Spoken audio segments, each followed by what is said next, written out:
दोस्तों, ये बात बिल्कुल सच है कि दिन है तो रात जरूर आएगी और रात है तो दिन भी जरूर होगा। वैसे ही हमारे आपके जीवन में भी है। अगर कोई आदमी गरीब है तो वह एक न एक दिन अमीर जरूर होगा, और कोई आदमी अगर अमीर है तो एक दिन गरीब जरूर होगा। और यही जीवन का सार है। मनुष्य जीवन में सुख दुख लगा ही रहता है। नमस्कार दोस्तों, मेरा नाम है शिवम और आज मैं ऐसे ही एक लड़के की कहानी सुनाने जा रहा हूं जो कि पहले तो बहुत गरीब था और बाद में वही गरीब लड़का एक बड़ा व्यापारी बन गया और वह सफल इंसान कैसे बना। आप इस कहानी की अंत तक समझ जाएंगे तो वीडियो को पूरा अंत तक जरूर देखें, और वीडियो पसंद आएगी तो प्लीज इस चैनल को जरूर से सब्सक्राइब करके जाइएगा, क्योंकि मैं इसी तरीके की मोटिवेशन वाली वीडियो लाता रहता हूँ। राम एक छोटे से गांव में रहता था।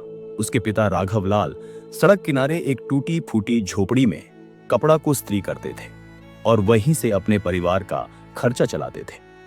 राम का परिवार इतना गरीब था कि स्कूल की किताबें, यूनिफॉर्म और जरूरी चीजें खरीदना भी मुश्किल था। राम का सपना था कि वह एक दिन बड़ा बिजनेसमैन बनेगा, और जब भी राम अपने दोस्तों को अपने सपने के बारे में बताता तो पूरे क्लास के बच्चे उसका मजाक बना लेते थे। वे कहते, अरे स्त्री करने वाले का बेटा क्या बिजनेसमैन बनेगा। लोग उसकी इस बात पर चिढ़ाते थे, लेकिन राम उनकी ये बात सुनकर चुपचाप शांत रह जाता और मन ही मन सोचता कि एक स्त्री करने वाले कर बेटा क्या कर सकता है।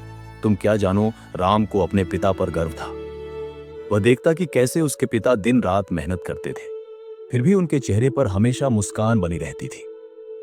राम ने ठान लिया कि वह अपने परिवार की हालत बदलेगा। स्कूल में राम के पास नई किताबें या अच्छे कपड़े नहीं थे। वह पुरानी कॉपियों और अपने दोस्त की किताबों से पढ़ाई करता। कई बार उसे भूखे पेट स्कूल जाना पड़ता, लेकिन राम ने कभी शिकायत नहीं की। वह रात को अपने पिता के साथ बैठकर उनकी पुरानी कहानियां सुनता और सोचता कि अगर मेहनत से कपड़े में साइन लाई जा सकती है तो मेहनत से सपने भी पूरे किए जा सकते हैं। फिर एक दिन स्कूल में एक टीचर ने राम की मेहनत को देखी। उन्होंने राम को एक मुफ्त कोचिंग के बारे में बताया जो गरीब बच्चों के लिए था। राम ने दिन रात मेहनत की और उस कोचिंग में एडमिशन लिया। वहां उसने नई चीजें सीखी, पढ़ाई, बिजनेस की बुनियादी बातें और आत्मविश्वास। 12वीं कक्षा के बाद राम ने एक छोटे से शहर में कॉलेज में दाखिला लिया। वहां भी लोग उसका मजाक उड़ाते थे, कपड़े इस्त्री करने वाले का बेटा बिजनेस सीखने आया है। लेकिन राम ने फिर वही किया, बोलना कम काम ज्यादा। उसने उनकी बात को नजरअंदाज कर दिया। उसने कॉलेज में पढ़ाई के साथ साथ छोटे मोटे काम शुरू किए। वह बाजार में फल बेचता, ट्यूशन पढ़ाता और हर पैसे को बचाता। कॉलेज के आखिरी साल में राम एक छोटा सा मसाले का बिजनेस शुरू किया। उसने शुरू में अकेले ही काम किया। उसने ऑनलाइन मार्केटिंग सीखी और अपनी चीजों को शहरों में बेचना शुरू किया। धीरे धीरे उसका बिजनेस बढ़ने लगा और अब राम ने कारीगर को भी रख लिया। 5 साल बाद राम का बिजनेस इतना बड़ा हो गया कि उसने अपने कस्बे में एक फैक्ट्री खोली। उसने मसाला और कपड़ों का एक बड़ा ब्रांड बनाया जो पूरे देश में मशहूर हो गया। लेकिन राम ने कभी अपनी जड़ों को नहीं भुलाया।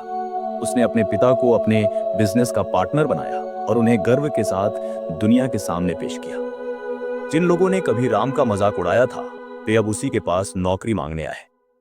राम ने उन्हें नौकरी दी, लेकिन साथ ही एक सबक भी दिया। वह बोला, मेरे पिता ने मुझे सिखाया कि मेहनत का कोई मजाक नहीं होता। हर काम छोटा या बड़ा नहीं होता, बस उसे दिल से करना चाहिए। राम की कहानी हमें यही सिखाती है कि लोग चाहे कितना भी मजाक उड़ाए, अपने सपनों पर भरोसा रखो। गरीबी, मुश्किलें या ताने आपको रोक नहीं सकते। और मेरी बात हमेशा याद रखना कि लोग तुम्हारे ऊपर तभी हंसते हैं जब आप सफलता की सीढ़ियां चढ़ रहे हो। इसीलिए आप जो भी काम कर रहे हो उसे मेहनत और लगन से काम करें।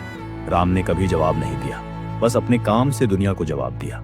अगर आपको यह कहानी पसंद आई हो तो इसे लाइक करें, अपने दोस्तों और परिवार के साथ शेयर करें, और ऐसी ही प्रेरणादायक कहानियां सुनने के लिए हमारे चैनल को सब्सक्राइब करना ना भूलें। धन्यवाद।